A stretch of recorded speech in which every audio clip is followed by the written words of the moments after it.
Now you might wonder what is this div and span, because this is what we have not done right now. This division and span are not individual elements.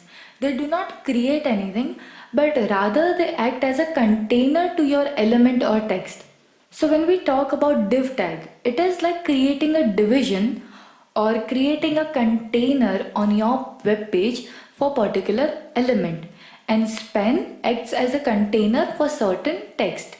So let's say we had created this list, unordered, ordered, and a description. Let's say we put all these three lists in one container, which will be list container. So I will go to this list. Before this list starts, I will create a div tag, and the moment where it list ends, I will close this div tag. So all these are now part of a div. So this div rather acts as a container which can be used to stylize other elements which are grouped together or which are existing in this container. So let's say if I give class name, or if I define a class saying list container. Let me copy this name so I can apply the CSS, and I will go to style, define this class, and write the CSS. Let's say font size to be, let's say, 40px.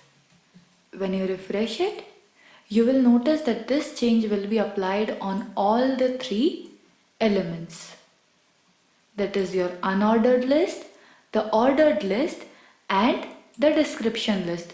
So whatever will be part of that particular division or div tag, all the CSS will be applied on all those elements. So it becomes really easy for you to use styling and CSS. You'll just have to put it into a container and apply it accordingly. Now this div element or this div tag is also very useful when you're creating a proper website and you want to create layout of your website. So whenever you're creating something like header of your website, you'll create a separate div tag for that. Then for your menu items it would be different. So with help of this div, you can create containers for your element. Same way span also works, but span works as a container to text and not to element. For example, let's say this definition that you see, I want font size to be smaller for this definition. As you saw that we had applied 40px on all the elements. So what I will do is I will go to the list, and moment before the text of the DD starts, I will put span. And now I can apply different CSS or different styling within the style attribute, that is font size, let's say 20px, and it will be applied. Or you can give a class here and define it again in your head section or in external file.